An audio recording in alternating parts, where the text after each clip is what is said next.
Welcome back. The prolonged pandemic and the current economic hardships are giving way to a rather intriguing spending pattern here on the local front and in a few other places for that matter. Now, for more on this, I have Professor Cho Kyung-Ah from Korea University here in the studio. Professor Cho, welcome. Thank you for inviting. I also have Professor Sohn Sung Won at LOYOLA Marymount University live on the line. Professor Sohn, it's a pleasure to have you as well. Thanks for having me.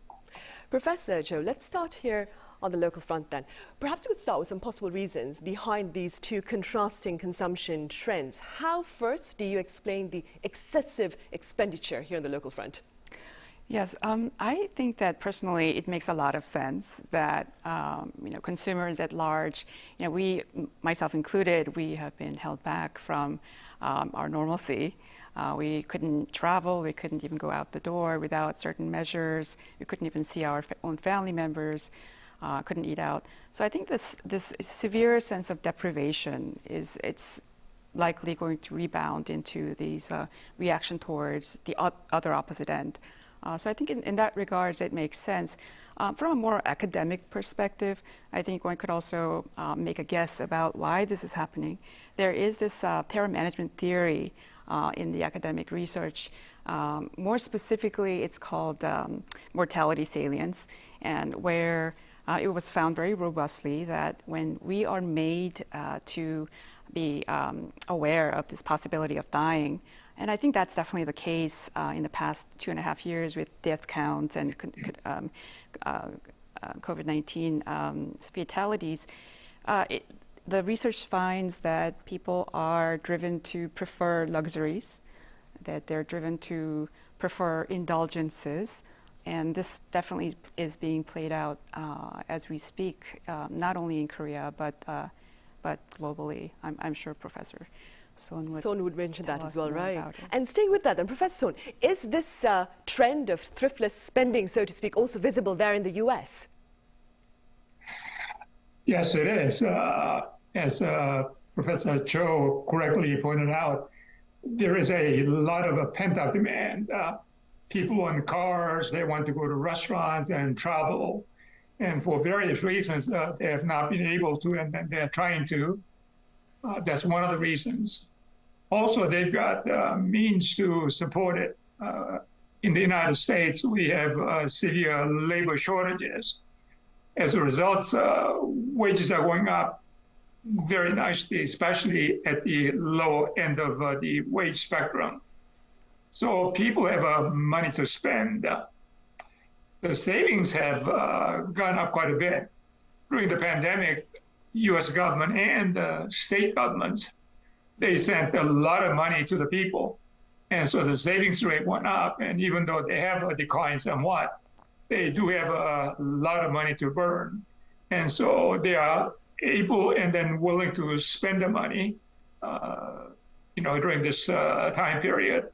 So I think this may last for a while.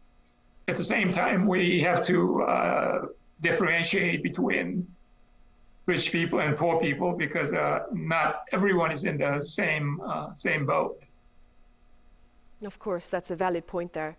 Professor Cho, adding on to what you said earlier, now there are some who claim that the pandemic perhaps has brought to the forefront the sense of fatalism, if I may, the sense about, like you said, a very close to death experiences for some who went through COVID-19, of course, and accordingly, people have become more perhaps willing, should I say, to spend and perhaps to live for the moment. What are your thoughts?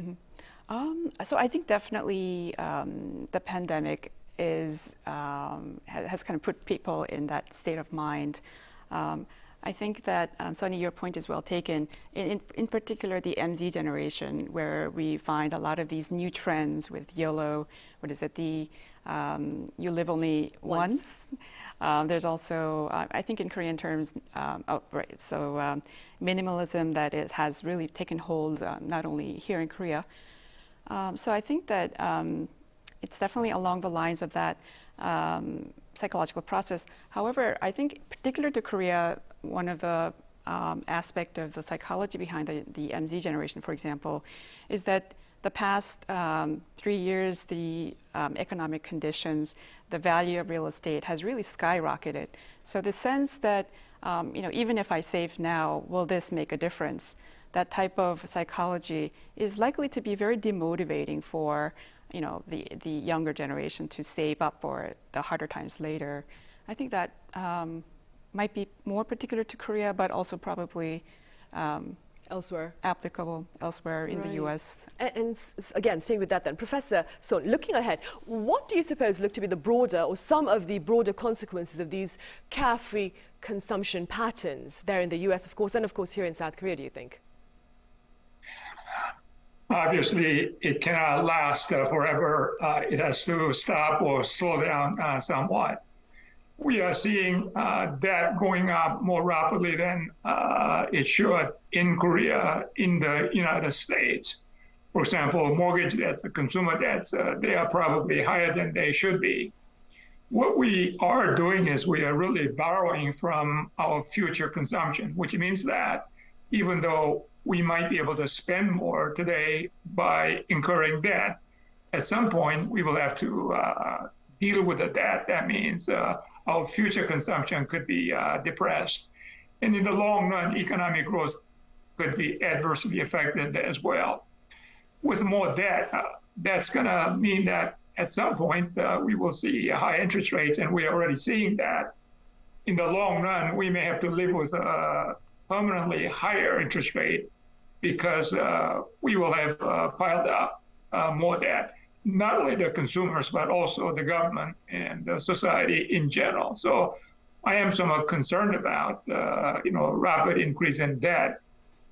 We all know in Korea, consumers have a lot of debt, and rising interest rates are having, negative impact on their ability to spend and future growth. Right, we do here in South Korea. Professor Cho, on the other end of the spectrum, there are individuals who have chosen to tighten their purse strings and to simply save. How do you explain that decision? I think it's a very rational decision to tighten your purse strings and to save for the hard times that are very likely to happen. We have news of recessions and so on that, of course, is going to encourage that.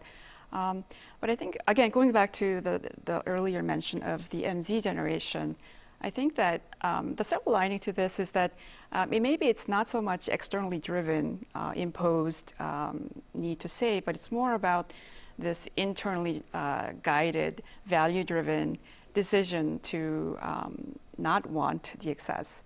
So, I think in Korean there is something called the 냉장고 파먹기 and these kind of fun little challenges, and it kind of reflects this newfound value that it's not necessarily all these material goods that one needs to be happy. And I might also add that the pandemic kind of gave us that chance to face recalibrate what we need to be happy, and I think that perhaps is what's going on, which is rather healthy in my opinion. Right, and along with the challenge that you mentioned of eating out from your refrigerator only, Professor Sohn, there is also the no-spend challenge here in South Korea among people here that is on the local front, as I mentioned. Do you suppose, Professor Sohn, that this particular challenge is a reflection of rising inflation, as you mentioned, as well as, of course, interest rates and perhaps the overall pessimistic economic factors? That is an important factor. Recession is coming certainly here in the United States, and Korea may not be an exception. So economic growth has been slowing already and will continue to slow and maybe go into a negative territory. We've seen that during the first half of this year in the United States already. What's worrying us is inflation. Inflation is at 40-year high in the U.S. and also in Korea, which means that our income is not going up as rapidly as the inflation rate. Our buying power is actually going down. On top of that, the central banks of the United States and Korea are raising the interest rates. And that means it has an adverse impact on big ticket items. When you buy a car, appliances and furniture, people usually borrow. When interest rates go up, that means it becomes more expensive to service the debt. And that is, and will continue to have an adverse impact on consumers' ability to spend. Also, when you have interest rate rising and recession fears are building. People's confidence goes down. When consumer confidence goes down, consumers are more reluctant to spend money. And so right now, there are a number of negative items which are impacting consumption, in a negative way, and that might continue for a while. Right. As Professor Sohn has mentioned, Professor Cho, inflation here in South Korea is running at 6.3% as we speak. And that being said, what do you suppose, or which consumption pattern would perhaps serve South Korea well at this particular moment as we face all these economic challenges? I think that certainly making prudent financial decisions would be optimal for individual consumers. But even so this bipolarization of consumption patterns, one would hope that eventually the consumers themselves will recalibrate that perhaps these luxury consumption is not necessary and revert back to the mean, so to speak. And that is the hope. And I hope that, I think there's also the general cultural norm that supports frugality is better. It's the value of spending, the value of saving now versus spending is more of the cultural norm here in Korea. So I think that I would think that would be the norm long term, hopefully. Right, hopefully. Professor Sohn, what look to be the broader implications of cautious consumption on the economy? We need to divide the consumers at least into two categories. Let's say the rich and poor, upper or low income brackets. People in the upper income brackets, they are less affected by the rising interest rate and possibility of a recession. They have and they will continue to spend money. For example, in the United States, there aren't enough Gucci bags. I mean, you have to wait in a line for a long time. And then sometimes you have to, wait for a month to get your Gucci bag. Now, of course, poor people don't have to worry about that. And as I pointed out, with the rising inflation and interest rates, poor people are affected a lot more than the rich people. And so we need to divide the society economy into at least in those two buckets. And the different buckets affected very differently. When you look at, one thing about Korean consumers, at one time I did some study which indicated that Korean consumers have a lot more cash on their balance sheets than their American counterparts, whereas American consumers tend to have a lot more real estate and stocks. And then so in terms of liquidity, the Koreans have a lot of liquidity, even though Korean consumers have a lot of debt as well. Right. Professor Cho, keeping in mind that the current contrasting consumption craze, so to speak, do you believe that, because you are within the academic arena, do you believe the academic arena that is, could perhaps play a productive role in encouraging students to perhaps save for success and understand about the importance that is of sound consumption? Absolutely agree with your take on this.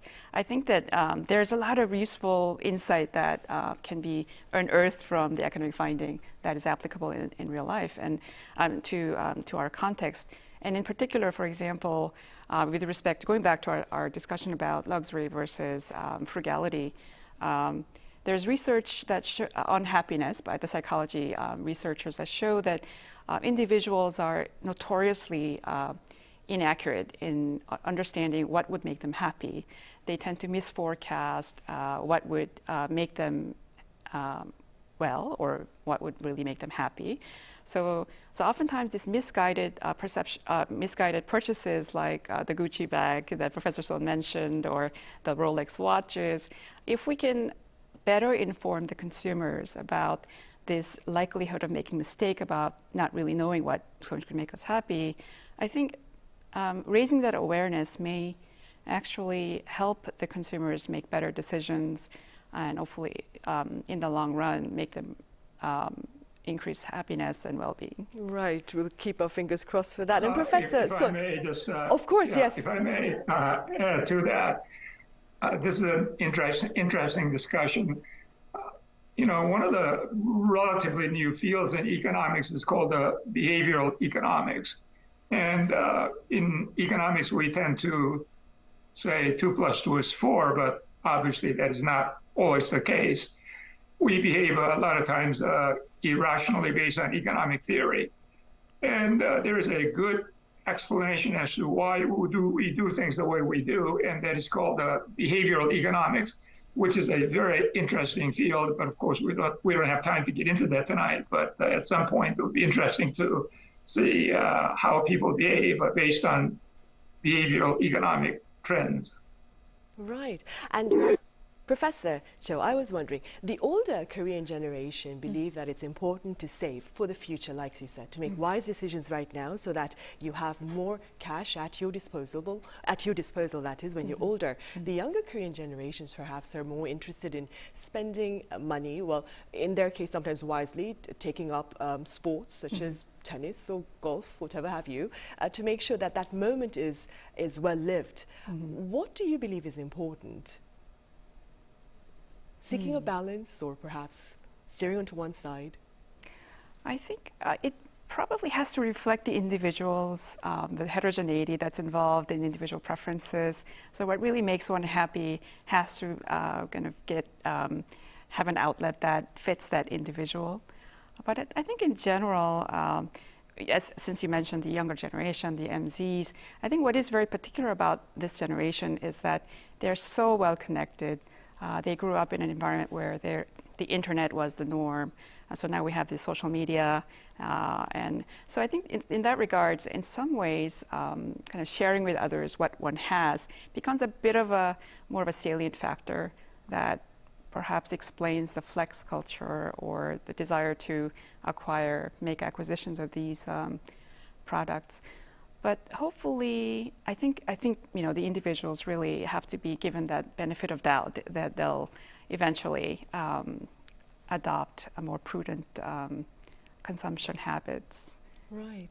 Professor Sohn, from your observation there in the US, do you think people are more prone to save there or to spend at this current moment as we speak, given, of course, the inflation that's running at a 40-year high, as you mentioned?